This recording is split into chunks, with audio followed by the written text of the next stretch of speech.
Big name players returning to the Diamond. Find out if your team is going to be healthy when the MLB season rolls around. We look ahead to the NCAA tournament with Selection Sunday. And free agent frenzy starts in the NFL tonight on BSPN.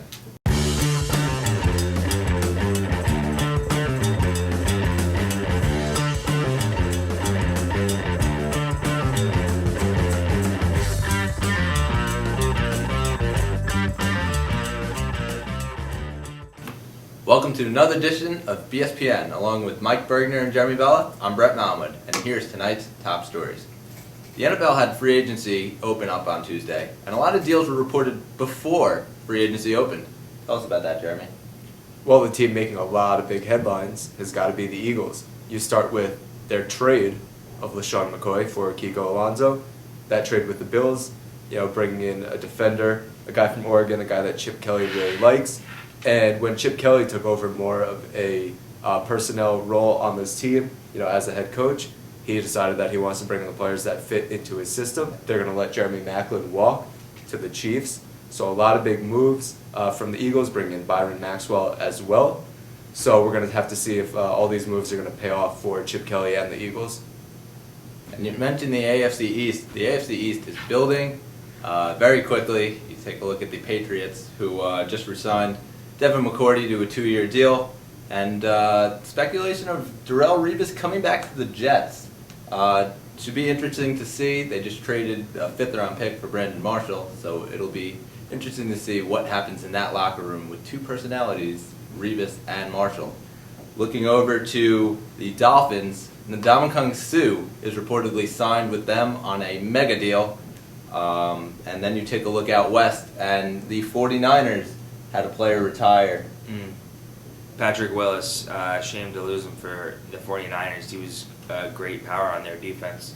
But a lot of people are shifting. You said Maclin going to the Chiefs. I think that's really going to help the Chiefs out. It's going to give them something to look at besides Jamal Charles. Ndamukong Suh's deal, it was worth $114 million, $60 million guaranteed. That is a hefty contract for a non-star player. Yeah, the biggest contract ever for an NFL defender. You mentioned Maclin. Are the Chiefs going to have a touchdown to a wide receiver this year?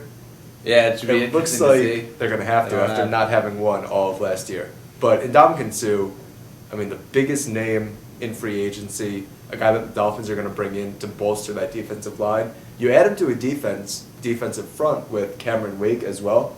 Their pass rush is going to be probably the best in the league with just those two guys. So you look at Suh, who takes up the middle. He's a run stopper. The Dolphins, they ranked 24th stopping the run last year. The Lions, they had a great defense. They ranked 2nd in the NFL in stopping the run last year.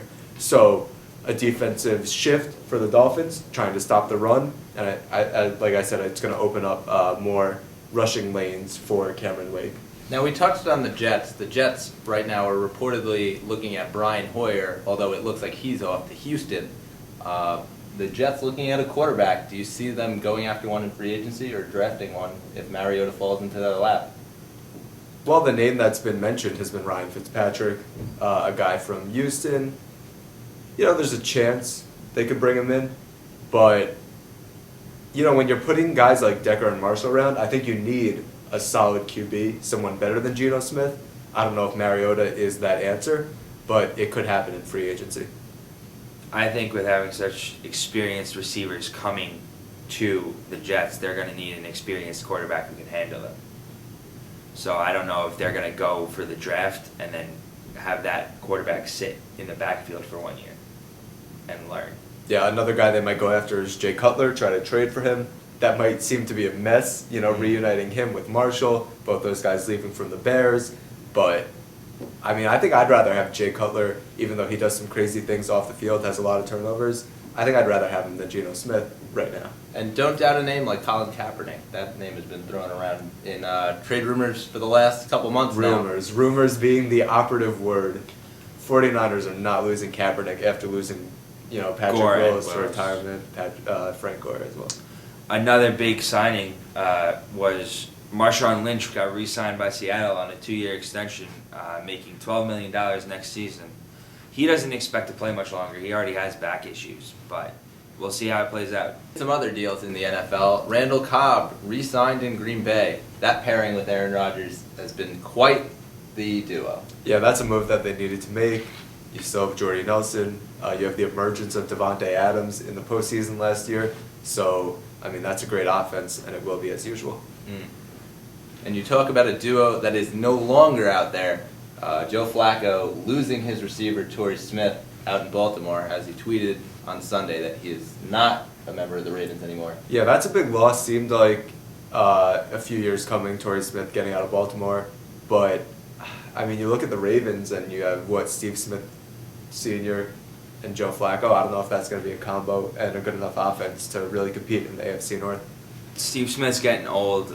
He had flashes last year where he was just fantastic, and still he's probably one of the toughest guys in the NFL, but I just don't think his legs are going to be able to carry him or the Ravens offense for this season.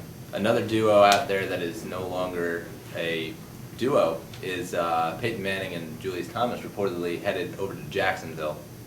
Yeah, I mean, you look at Julius Thomas as a player who came on the scene because of Peyton Manning, and a lot of people think that Peyton Manning made him, the sort of tight end that he is. But I still think Julius Thomas is an athletic player, and he can definitely get downfield as far as tight ends go. So it's looking like he'll go to Jacksonville. You give Blake Bortles that, safety net of Julius Thomas. That's not too bad if you're Jacksonville starting to rebuild. I think they're going to be a force to be reckoned with in the next few years, especially getting Thomas as their main threat now. Cecil Shorts was just a deep threat, and they had a couple other guys have great games, but Julius Thomas will be the consistency that their offense needs. And you look at the defense that they were playing against, they were basically doubling Cecil Shorts, so now you got to move some receivers over to Julius Thomas, and that could open up some lanes for Shorts. With less than a month until the start of the MLB season, we're going to begin by talking about some big offseason moves that happened. And let's start with one of the surprise teams of the offseason, the San Diego Padres. Yeah, they did great adding Matt Kemp and Justin Upton to their lineup to an already prime rotation. I think they're going to be quite a force to be reckoned with over in the West. Yeah, adding Will Myers as well, James Shields to really be the ace of that rotation with, like you said, Cashner, Tyson Ross. It seems weird we're starting with the Padres to talk about baseball, but big moves. If Kemp can regain his glory that he had with the Dodgers, if Justin Upton can retain his glory that he had just a few years ago, this team could be scary. Yeah, it's great to see a team like the Padres, who have just been out of it for the last decade, come back and make all these moves. They're definitely going to be running in the postseason. Yep, another team who made a lot of moves moving to the AL East, the Boston Red Sox. As a Yankees fan, you don't want to see them making moves, but basically they brought in, two of the biggest key free agents, Pablo Sandoval, Hanley Ramirez, to that roster. Yeah, a lot of balls are going to be hit over the monster, Jeremy. And you look at another team in the AL East, the Yankees really didn't make a lot of moves. They're kind of building towards the future. Yeah, starting with a lot of farm prospects they got this year. It's going to be a rebuilding year, losing the captain, losing a lot of their older players to retirement or whatnot. But a good thing they have to look forward to is Tanaka looks to be healthy this year. He just pitched a simulation game and is slated to start Thursday for the first time, so we'll see how that goes, but very hopeful in the Yankees dugout. Yeah, that's the key in the rotation. Tanaka, an incredible season last year, and hopefully he can get somewhere close to that this season. The bullpen, I like it. I like what they're doing with Betances. They're probably going to move him to closer. You add Andrew Bailey, a veteran. You add Andrew Miller, a guy who is a strikeout machine. So you look at a team like the Royals from last season, their offense wasn't that good, but they got clutch hitting, and then they turned over their solid rotation to that bullpen. The Yankees can try to duplicate something like that. It could be a good season for the Yankees, but I'm not expecting 90 wins. Postseason would be hopeful, but we'll see how it plays out. Vegas has them at 82 right now as the over-under for their wins on the season. Now you talk about a team of the future, the Mets. Recently got back Matt Harvey, their starting ace. Yeah, Matt Harvey pitching 2 clean innings in his debut, had 3 strikeouts, and he was throwing, high 90s with his fastball. So any sort of progress out of him is huge, and we all know it. He is the future of the Mets organization. That's very true. They don't have much more going for them right now, but Harvey looks to be a spark plug for them. Are the Mets a playoff team this year? Not yet, but the rotation is getting there. If DeGrom can repeat what he did last season down the stretch, you had him with Harvey. Mhm. You see a little more improvement from Wheeler. You see Syndergaard come up.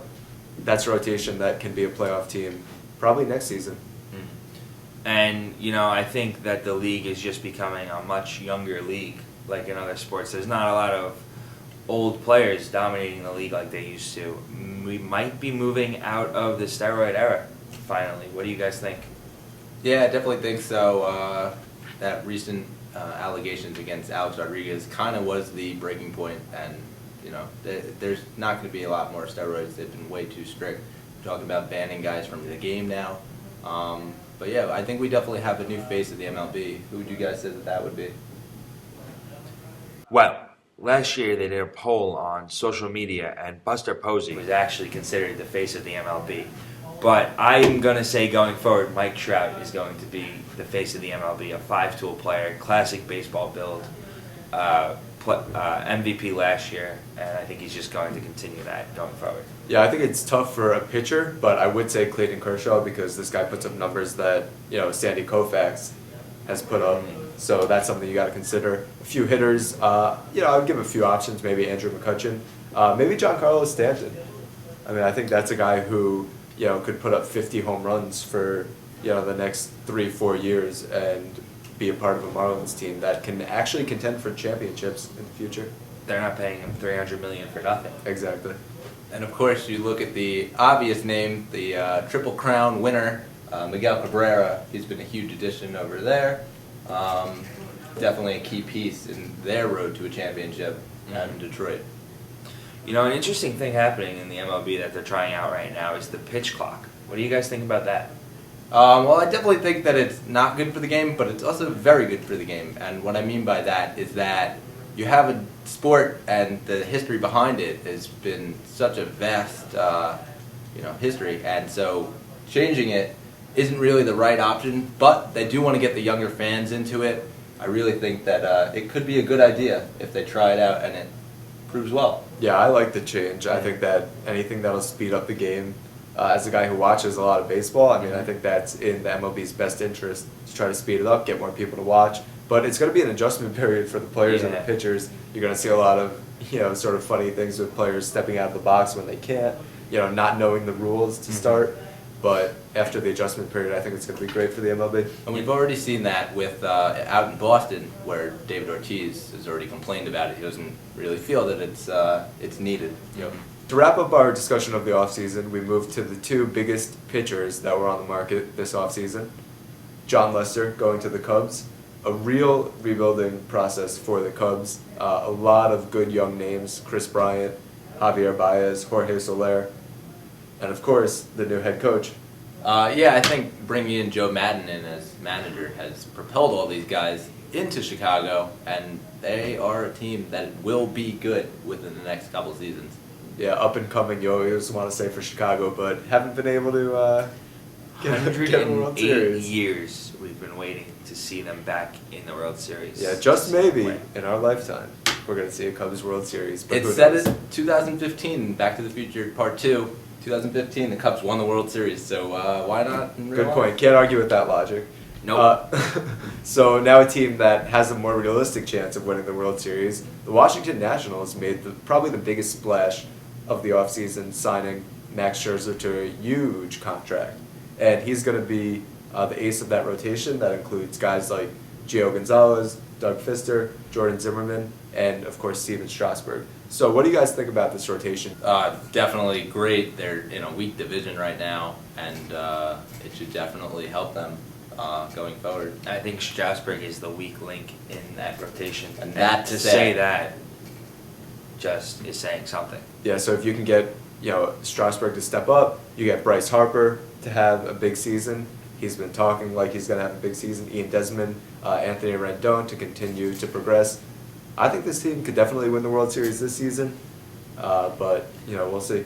I mean, Harper's got to step up. He's a kid that has been in Sports Illustrated and in everyone's mind since he was 15. He left high school early so that he could get to the MLB earlier.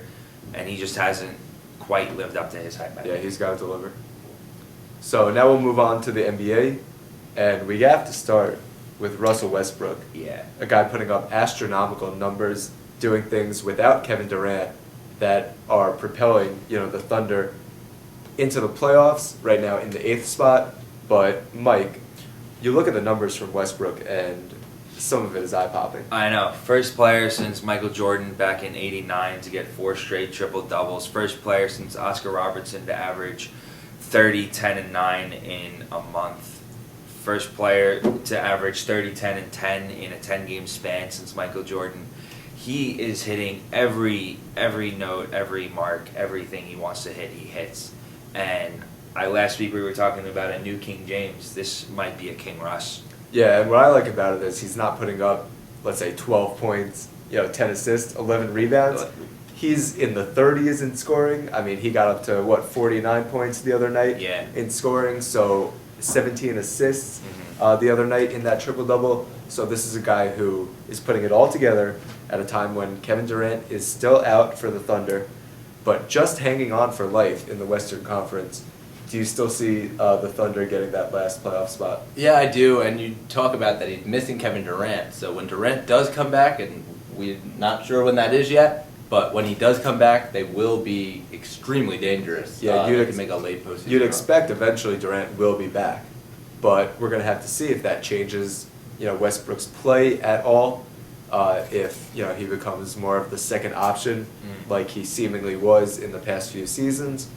Mike, what do you think? When Durant comes back, do you think Westbrook will still be able to play at this level? I mean, I hope that when Durant comes back, if he does, they're reevaluating him this week, so we'll see. But I hope that he learns and he's a big enough person to take the step back. Being that he's a pure scorer, I hope he lets Westbrook take the reins, take the assists, get the rebounds, and just scores whenever he's set up by Russell Westbrook. And you talk about the assist, Westbrook is a guy that can get him the ball when he's open. So when Durant comes back, Durant will be deadly too, and expect that. Yeah, but the Pelicans keep winning, of course, not letting the Thunder gain any ground in that playoff race. No, both 7-3 in their last 10. Neither team wants to be considered out of these playoffs. Yep, so now we look at the Eastern Conference, a few teams fighting for that last spot in the playoffs. The Pacers, they've been playing well. The Charlotte Hornets, Mo Williams has been the catalyst for their resurgence and their ability to reclaim that 7th spot in the East. Are the Hornets for real? I do think that the Hornets are for real right now. Definitely making a case for it, definitely surging. So I think it'll be interesting to see Charlotte in the playoffs this season. Yeah, I think they've been waiting all season for Lance Stevenson's off-season signing to pay off. And hey, it could be paying off now. And we saw what he did in the playoffs last season. His defense, can't really be questioned. His offense, the turnovers he has is the real issue with him. But, if he could be a piece of that team, I think Charlotte could be really good. The Cavs, they've now taken over officially that 2nd spot in the Eastern Conference. They've moved ahead of Toronto. Toronto has been sliding while the Cavs have been surging. LeBron James, Kyrie, Kevin Love, the experiment in Cleveland, and hey, it's worked out. Yeah, well, it was expected that Toronto was going to slide. Toronto's obviously not as dangerous as a team that Cleveland is with that star power out there. Cleveland will heat up, and they should make a deep run also in the playoffs. Yeah, and all signs are pointing to Atlanta, Right. hosting Cleveland, Clinching Eastern a playoff Conference spot, Finals. first team to do so in the NBA. Yeah, clinching so that spot. it looks like that's what it'll come down to. Mhm. Western Conference, Memphis still holding on. Their defense, obviously, the key to that team. But I think they're having trouble on offense, and I think that, they could slide a little bit. I mean, they'll still make the playoffs. They still got course. 9 games on the 8th spot, Oklahoma. But as far as it goes, Golden State is the dominant team in the West right now. You can't stop Steph Curry and Klay Thompson. And we move on to the NHL, where things are heating up in the Metropolitan Division. The Islanders just 1 point ahead as of Monday in the Metropolitan Division, with the Rangers creeping up from behind. Yeah, the Islanders still holding on. A couple big wins over Nashville the last week. So, You know, the Islanders, when you're playing top teams like that, you got to try to impose your will, and they've been able to do that. But Rangers coming up strong. Yeah, they're 7-1-2 in their last 10 games, so that's securing lots of points for them right there. You know, a team not to be overlooked, the Pittsburgh Penguins are surging. They're only 3 points back of the whole thing, sitting in third right now. Yeah, that's great for them. I'm not sure that they're going to catch either one of them. The Islanders are playing really hot, as are the Rangers. The Islanders are going to get Kyle Oposo back sometime this week. We're not sure when yet, but it is reported that he will be back sometime this week.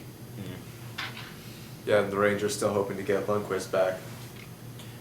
When they do, yeah, they're going to be a better team. So. Although Cam Talbot has been minding that net pretty well. He's won a whole bunch of his last couple games. 29 saves in the Sunday game, where they won in overtime thanks to Brassard. It was a great game. Talbot, fantastic again in a shutout. So I don't think that they're doing too bad. Yeah, but we'll have to keep it up, you know, come the stretch run of the season. Sure. And looking at our local Binghamton Senators, they are 25-26 in fourth place in the East Division. A team that made the playoffs and a playoff run last year. I don't know if they'll be able to do it again this year. What do you think, Brett?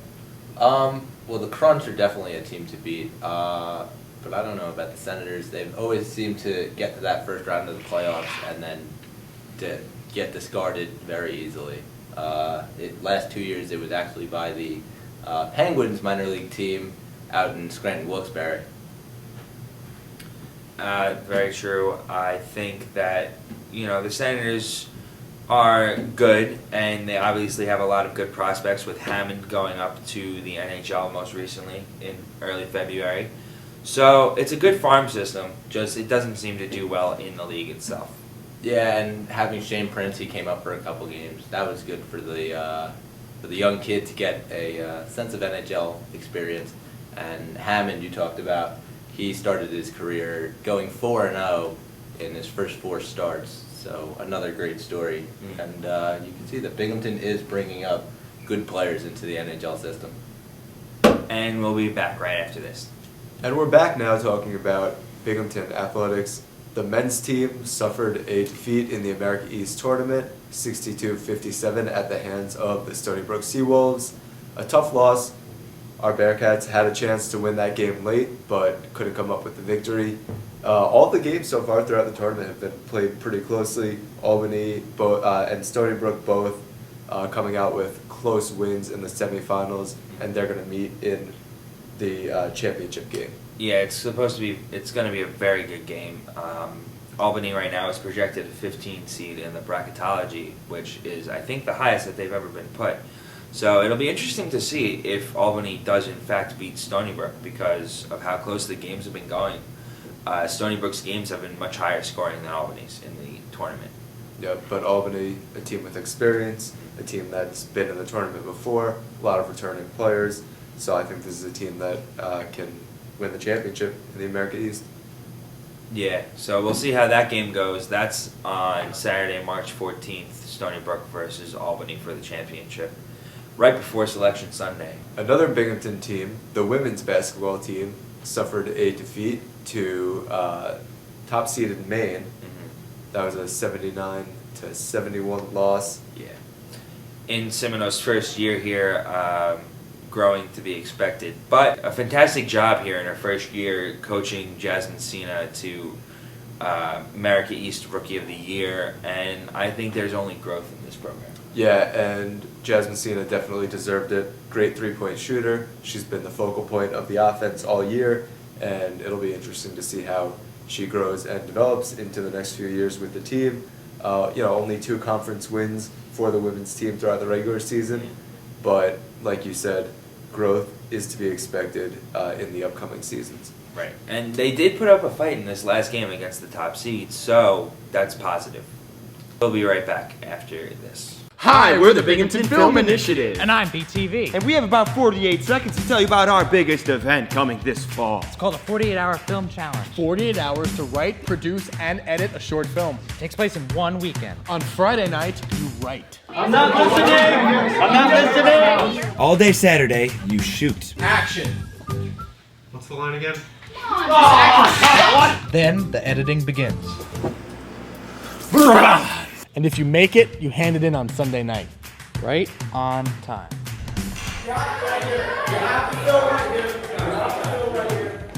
Wait, that's not the right flash drive.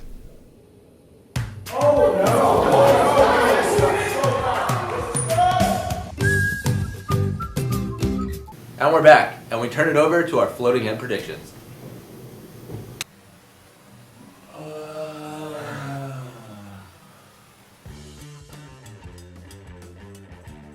Ducks Wild. The Wild have been one of the hottest teams of late, but the Ducks have been one of the best teams all year, going with the Ducks. I'm going with the Ducks in this one. They're the hottest team right now, and they've been the hottest team all year. I'm going with the Minnesota Wild here. Islanders, Canadians. Islanders' magical season continues. I'm picking them.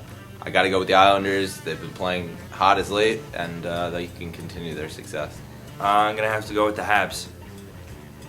Cavaliers, Spurs. Cavaliers have been playing great lately, too much firepower. Spurs have been streaking, but give me the Cavs. LeBron's going to have a huge game in this one. The Cavs are taking it. You know, I'm going with Popovich on this. You don't beat experience like that. Spurs. Rockets, Clippers. James Harden is playing like a man possessed. I'm going with the Rockets. I got to go with the James Harden show in this one. The Rockets are going to go to victory. Going with the underdogs, the Clippers. I just think that they're due. SUNY Albany versus Stony Brook University. Big matchup, the America East Championship. But I'm going with Albany, a team that has a lot of experience on that roster. I think Peter Hooley's going to have a huge game, and Albany's going to go dancing in the America East. SUNY Albany, I have to say, they've made the tournament the last 2 years, and they're projected a 15 seed right now. I don't see them faltering much.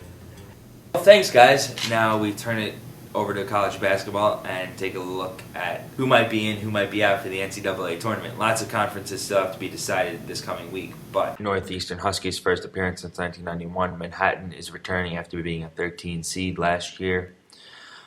Also, Gonzaga has won against BYU. The Belmont Bruins beat Murray State. It doesn't look like Murray State will be returning to the NCAA tournament this year. What do you guys think? Yeah, I mean, there could always be those teams that steal bids. Indiana State, they almost had a chance to get in to the NCAA tournament, getting an automatic bid, but they lost to Northern Iowa, a team that was ranked and expected to win that game. A team like Indiana, they are probably going to be out. They had a tough loss to Michigan State this past weekend. Other teams like Purdue trying to get in, but I'm not really expecting a lot of stolen bids from the big conferences. Teams that are expected to win, I think, will win these tournaments. And I'll tell you one team that won't be in, that's Syracuse University. Jim Boeheim picked up a 9-game ban effective next year, and he also lost 12 scholarships. Could be huge for their future. Yeah, it's crippling for the Syracuse program. And, you know, you talk about the players on the team who probably didn't create the problems that they're having now, but the investigation's been going on for a while, and it finally caught up to them, and it's a tough, red mark on Boeheim's career. Yeah, another thing is they took 108 wins away from him. He was only 34 away from hitting 1,000 and joining Coach K as the only other person on that list. But now he has 142 to go, and he's out 9 games and 5 years of the championship tournament. I think it's going to be a while before he gets back up there. Yep, so now let's talk about some of the big conferences, our predictions for who's going to win those. Starting with the ACC, the big power conference that everyone wants to talk about. You've got teams like Duke, North Carolina, even Notre Dame, who stepped up and played well this year. So who do you think wins that conference? Well, I do think it is Duke. Duke has been the powerhouse all year, and I don't think anything's stopping them. Big man Julio Okafor has been really good for them, and although this is his last year in college, I think that Coach K really has built his team for the future as well as for now. I think Quinn Cook is actually the leader on that team. Julio is just pure talent. Cook keeps them together in the late minutes of the game. Yeah, Quinn Cook was not expected to be this good this season, but he has been. I still think Virginia has it. They don't have Justin Anderson, but their defense is on point, and I think they can shut down teams like Duke, North Carolina. Yeah. Now let's talk about the Big 12. You've got teams like Kansas, Baylor, Iowa State, of course, who won it last year, Kansas, as always, won the regular season, which they've done, I think, 12 straight years now, something crazy like that. Who wins the tournament in the Big 12? I'm going to go with the upset. I'm going to say West Virginia. I think that West Virginia really is that dark horse team that hasn't been there all season, but suddenly they're coming alive. They gave Kansas a run for their money the other night, came all the way within 3 points of tying them. The Shockers is what you're saying. They're going to shock. Good shot. And I'm going to go ahead and say that that Oklahoma State wins the Big 12 Conference Tournament. They've beaten Kansas earlier this season and just had a tough loss to West Virginia. I think they want to make the tournament. They're going to surge in this championship. Yeah, and I like Iowa State. I just like what they've been doing all season. Last year they had a really good team, got some experience. Georgia Niang returned for this season. And I really like how they're playing. Talk about the Big Ten. A few teams, Wisconsin, Ohio State, Indiana, I mentioned, Michigan State, Maryland. A lot of good teams in this conference. Who do you think wins? Wisconsin, I think they have the experience. I think they have the big man. I see them taking this.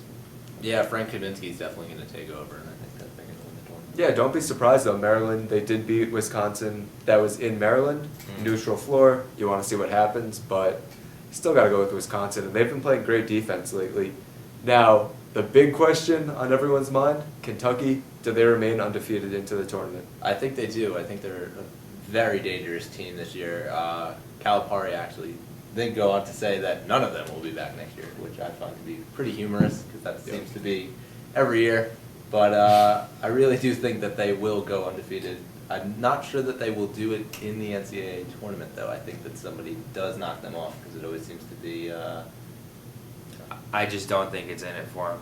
They're going to win. They'll go undefeated to get into the tournament. I don't think they're going to win the championship just because it hasn't happened before. The most recent years, close teams, Wichita State, back in the 90s, Nevada, just doesn't happen. Yeah, it's going to be tough to go throughout the entire season undefeated, but they'll definitely win the SEC. There's just not a team in the SEC right now that can beat Kentucky. I see them going into the tournament undefeated, but come tournament time, it's a different animal. A lot of teams are going to be gunning for them. Our next episode is going to be after Selection Sunday. That's going to be all for Brett Malamud, Michael Bergner, and I'm Jeremy Vella. Thanks for tuning in to BSPN.